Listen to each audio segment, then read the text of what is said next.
राज ठाकरे यांनी खूप मोठी संधी गमावली। महाराष्ट्रातली जनता त्यांना गद्दार ठरवणार की गद्दारी या शब्दातून बाहेर काढणार। मुळात लाट ही कोणत्याही स्वरूपाची या निवडणुकीमध्ये दिसत नाही। 6 पैकी 3 जागांपर्यंत उद्धव ठाकरेंना या ठिकाणी सहजतेने यश मिळेल असं चित्र आहे।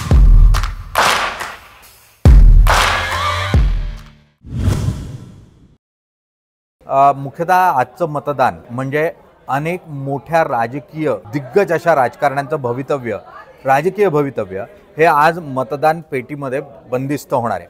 त्यामध्ये सर्वात महत्त्वाचे उद्धव ठाकरे आहेत, ज्यांनी बरंच काही गमावलेलं आहे, त्यांना ते परत मिळवायचं आहे।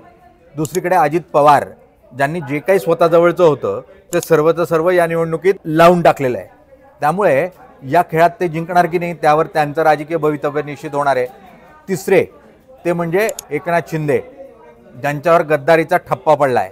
महाराष्ट्रातली जनता त्यांना गद्दार ठरवणार की गद्दारी या शब्दातून बाहेर काढणार हे या दिवशी ठरणार आहे। आणि इतकंच नाही तर देवेंद्र फडणवीस, जे भाजपचे राज्यातले सर्वात मोठे नेते आहेत, जर राज्यात भाजपला विशेष असं यश मिळालं नाही तर देवेंद्र फडणवीसांची महाराष्ट्रावरची पकड ही कमकुवत होईल आणि त्यांचे विरोधक हे त्यांच्या विरोधी आणखी आक्रमक होतील आणि त्यांना राष्ट्रीय राजकारणातली जी त्यांची स्वप्न आहे ती अडचणीत येताना पाहायला मिळतील। त्यामुळे महाराष्ट्राच्या दृष्टीनं लोकसभेची ही निवडणूक म्हणजे अनेक राजकीय नेत्यांचं राजकीय भवितव्य निश्चित करणारी अशी ही निवडणूक आहे। त्यामुळे आजचं मतदान हे त्या दृष्टीने खूप महत्त्वाचं आहे। महाराष्ट्रात मुंबई आणि देशात मुंबईवर ज्याचं राज्य, मुंबई का किंग कोण असं का म्हटलं जातं, तर मुंबईवर ज्याचं राज्य त्याचं देशावर राज्य असतं। त्यामुळे मुंबईवर राज्य मिळवणं हा प्रत्येकाचा प्रयत्न आहे। त्यात उद्धव ठाकरे या ठिकाणी थोडंसं सिंपती वोट घेऊन उजव्या बाजूला म्हणजे विजयाकडे झुकलेले पाहायला मिळत आहेत। 6 पैकी 3 जागांपर्यंत उद्धव ठाकरेंना या ठिकाणी सहजतेने यश मिळेल असं चित्र आहे। दुसरीकडे भाजपला एकच जागेवर या ठिकाणी यश निश्चित दिसतंय। 2 जागा जिथे वर्षा गायकवाड विरुद्ध उज्ज्वल निकम आहेत तिथे अटीतटीचा सामना असणार आहे आणि दुसरीकडे दीना पाटील हे ज्या ठिकाणी आहेत तिथेही अटीतटीचा सामना असणार आहे। आणि त्यामुळे 6 पैकी 3 मतदारसंघ सिक्युअर आहेत। या भावनेच्या पातळीवर उद्धव ठाकरे या ठिकाणी जास्त बलवान दिसत आहेत। इतकंच नाही, नाशिकमध्ये ही परिस्थिती अटीतटीची आहे। छगन भुजबळ मदत करतील अशी परिस्थिती नाही आहे, त्यामुळे एकनाथ शिंदेंचा उमेदवार तिथे अडचणीत येऊ शकतो। दिंडोरीमध्ये ही तीच परिस्थिती आहे।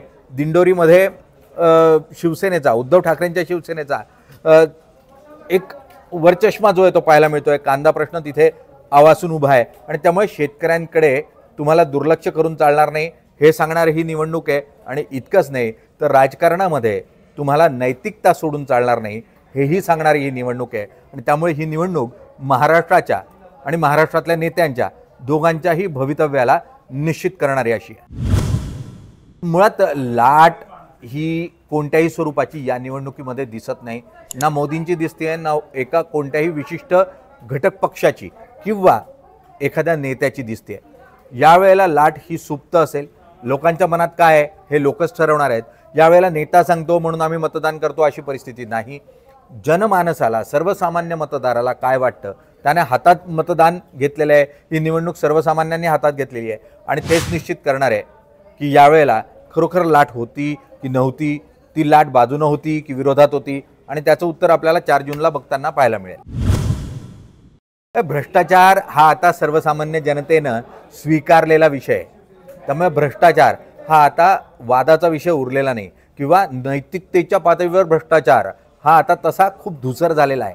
आता नैतिकतेच्या पातळीत बदलत चाललेला आहे आणि त्यामुळे यावेळेला भ्रष्टाचार हा तसा मूळ मुद्दा उरलेला नाही निवडणुकीचा। 2012-14 या टप्प्यामध्ये अण्णा हजारेंच्या आंदोलनाच्या काळात भ्रष्टाचार हा मुद्दा होता। मात्र गेल्या 10 वर्षामध्ये प्रत्येक राजकारणी हा भ्रष्टाचारी ठरवला जातो आणि ईडीतून जेलमध्ये जातो आणि तेच भ्रष्टाचारी मग परत पक्षाबरोबर मांडीला मांडी लावून बसतात। त्यामुळे कोण भ्रष्टाचारी आणि कोण शुद्ध हे निश्चित करणारी अशी ही निवडणूक नाहीच।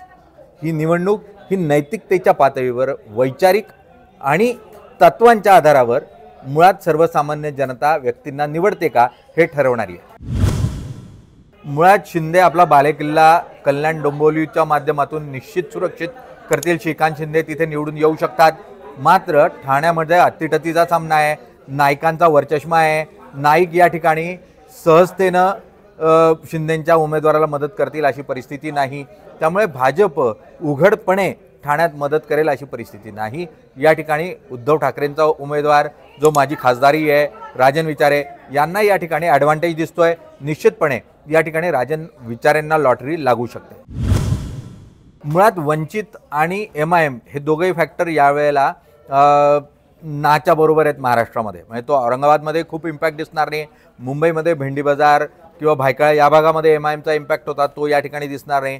रमाबाई आंबेडकर नगर, चेंबूर इतकंच नाही धारावी या भागामध्ये वंचितचा जो प्रभाव होता तो या वेळेला दिसणार नाही। आणि त्यामुळे वंचित किंवा MIM हे दोघेही घटक महाराष्ट्रामध्ये किंवा मुंबईमध्ये खूप मोठा परिणाम करताना पाहायला मिळणार नाही। सर्वसामान्य जनतेनं आपलं मत वाया जाऊ नये या दृष्टीने पर्याय निवडण्याचा निर्णय घेतलेला पाहायला मिळतोय। त्या दृष्टीने त्यांनी मतदान हातात घेतल्याचं पाहायला मिळत आहे आणि त्यामुळे स्पष्ट निकाल जो आहे तो या ठिकाणी मुंबईमध्ये आपल्याला येताना पाहायला मिळेल। आघाडीकडे की युतीकडे हे सर्वसामान्य स्पष्टपणे उत्तर देताना आपल्याला दिसेल। मुळात राज ठाकरे यांनी खूप मोठी संधी गमावली असं मला सातत्यानं वाटतं, कारण सर्वच राजकीय पक्ष हमाम में सब नंगे है अशा स्वरूपामध्ये समोर येत असताना राज ठाकरेंना खूप मोठी संधी होती स्वतःच्या पक्षाला एक्स्टॅब्लिश करण्याची। मात्र त्यांनी स्वतःच्या पक्षाला एक्स्टॅब्लिश करण्याचा किंवा वेगळी भूमिका घेऊन या सर्व राजकीय पक्षांना पर्याय न देता त्यांनी त्यांचीच संगत निवडली। हा खरं तर धक्कादायक प्रकार होता। इथे जर या लोकसभा निवडणुकांमध्ये मनसेनं चांगलं काम केलं असतं, एकही उमेदवार निवडून आला नसता तरी चाललं असतं। मात्र यातून कार्यकर्त्याला कार्यक्रम हाती मिळाला असता, त्यातून कार्यकर्ता हा एंगेज झाला असता, ॲक्टिवेट झाला असता आणि त्याचा फायदा हा विधानसभेला आणि मुंबई महानगरपालिकेत होऊ शकला असता, नाशिक महानगरपालिकेत होऊ शकला असता, पुणे महानगरपालिकेत येऊ शकला असता। मात्र राज ठाकरेंनी तो पर्याय न निवडता भाजपबरोबर जाण्याचा पर्याय निवडला आहे आणि भाजपबरोबर गेल्यानं मुळात शिंदेंना आणि अजित पवारांना कितपत फायदा होतो, त्यानंतर तो राज ठाकरेंना कितपत होतो अशा स्वरूपाचा प्रश्न असेल। आणि त्यामुळे सध्या तरी माझ्या मते राज ठाकरेंनी उचललेलं हे पाऊल हे आतताईपणाचं आणि आत्मघातकी स्वरूपाचं असंच आहे। मुळात केंद्रात मोदी येतील यात काही शंका नाही। मात्र महाराष्ट्रात भाजपला एक मोठी चपराक या ठिकाणी बसताना पाहायला मिळेल आणि त्याचं मूळ कारण हे फक्त गेल्या 1.5-2 वर्षामध्ये महाराष्ट्रातलं गलिच्छ स्वरूपात झालेलं राजकारण हेच कारण असेल।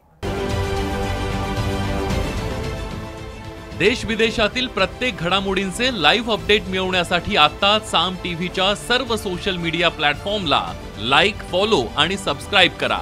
तसंच सर्व नोटिफिकेशनसाठी बेल आयकॉन प्रेस करायला विसरू नका।